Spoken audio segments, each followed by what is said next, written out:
Alors aujourd'hui, direction l'Oise, Chantilly, non pas pour fouetter la crème, mais pour appuyer sur le champignon.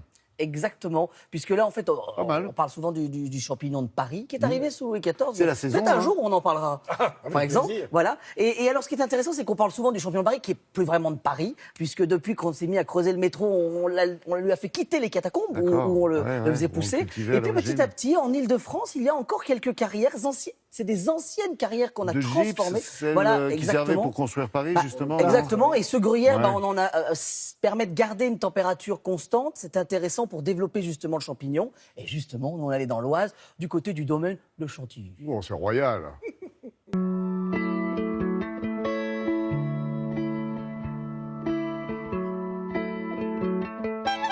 Et j'avoue que là, pour l'arrivée, ça en jette quand même pas mal. Hein. On est pas mal, hein. On est à Chantilly, on s'est dit, on va pas lui demander de nous faire une Chantilly, parce qu'on a déjà dû lui demander. Exactement, on l'a déjà fait, mais Des centaines de fois. des centaines de fois, exactement. Bon, là, on va parler champignons, c'est la saison. Tout à fait. Chez un producteur, chez qui vous allez depuis... Bah, depuis mon arrivée, depuis 2 ans maintenant. Ça veut dire qu'il y a un bout de l'étoile dans ça. son producteur ou pas Une bonne partie de l'étoile, oui, Ouais. tout à fait, tout à fait. Ouais.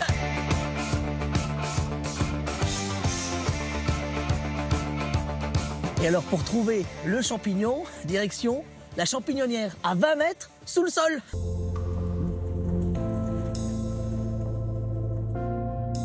Bon, là, le champignon de Paris. Oui, exactement, c'est du brun rosé ou du champignon blond. on peut D'accord. appeler ça. Ceux-là, actuellement, ils ont un bon mois. D'accord, ils ont un mois. Parce qu'on a 12 degrés. Mais après, en fonction de l'hiver, on est tributaire de la météo extérieure. Donc la D'accord. température va descendre, il faudra 1 mois et demi, voire 2 mois pour faire certains champignons. Combien de temps on le garde, le champignon? Bah moi j'ai des clients qui viennent parce qu'on fait sur place dans les particuliers. Une semaine après, dans le frigo, il n'a pas bougé. Bon, on peut en goûter un petit, là, non? Et ben on peut se faire ça. Tu écoutes juste le bruit quand il enlève et c'est juste incroyable. Tiens Julien. Merci bien. Allez, c'est-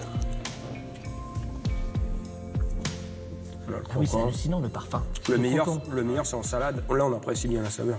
Qu'est-ce qu'il y a dessous, en fait, là? Donc Expliquez-nous. en dessous vous avez le traditionnel fumier de cheval, légèrement de la tourbe brune, et au-dessus ce que vous voyez c'est de la pierre de Saint-Maximin. Une pierre La calcaire, Une pierre de l'Oise. tout à fait. Le champignon n'est bien que dans les pierres de l'Oise. C'est pas parce Voilà. qu'on est dans l'Oise. Hein.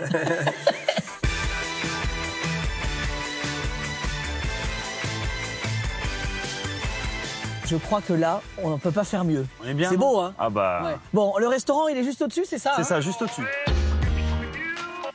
On va commencer par la pâte. On va mélanger donc la farine, les œufs, le lait et l'huile d'olive. On va la laisser reposer pendant 20 minutes et à côté, on va démarrer la duxelle de champignons. Très simplement, on va prendre un champignon, on va le tailler en brunoise, on va le démarrer avec une petite pointe d'huile d'olive. D'accord. Et ensuite, on y rajoute une purée de champignons pour faire la liaison, afin Oui. que quand on mange les ravioles, elles sont tueuses. Alors là, le pliage, quand même, est particulier, non? Alors, il est particulier, c'est à la base, on a quelque chose de carré. Oui. On replie première fois. une extrémité. J'ai une eau qui est juste à frémissement. Ah oui, il faut pas qu'elle soit à ébullition. Faut pas qu'elle boue, ouais. Elle est salée, à frémissement, et on va la laisser, on met le timer 3 minutes.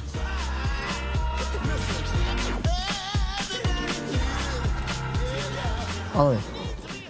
C'est marrant. Il y a des petites touches de cèpe, un peu tellement qu'il est puissant. C'est ça, il est très parfumé. hein.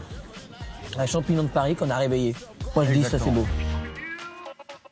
Ouais, pendant qu'on y est, c'est vrai qu'avec Frédéric, on parlait en plus des asperges. Non, les champignonnières, il n'y en a pas qui trichent dans les champignonnières. Bah, c'est-à-dire qu'en fait, oui, parce que là, par exemple, celui-ci, en période d'hiver, on va mettre pratiquement 1 mois, voire un peu plus, parce Bah qu'on va oui. pas chauffer la champignon-nière. C'est-à-dire Ouais, qu'on elle va doit garder rester la température qui va baisser tout doucement, mais qui va rester autour de 10, Quasi quelque chose comme ça. stable, oui. Voilà. Et justement, vérifier. Et ça, c'est intéressant parce que plus le champignon va avoir du temps pour pousser, comme les tomates, comme tout. Comme les enfants. Bah, plus il y aura du goût. Voilà. Bon, les enfants, On les mange pas. on les mange pas, mais en tout cas, le champignon, c'est vraiment le cas. Et voilà, ça c'était intéressant. Alors juste, Ouais. là, on était dans l'Oise, on file à Angoulême, il y a un événement, les gastronomades, ce week-end. C'est quand? C'est ce Voilà. week-end, Mais là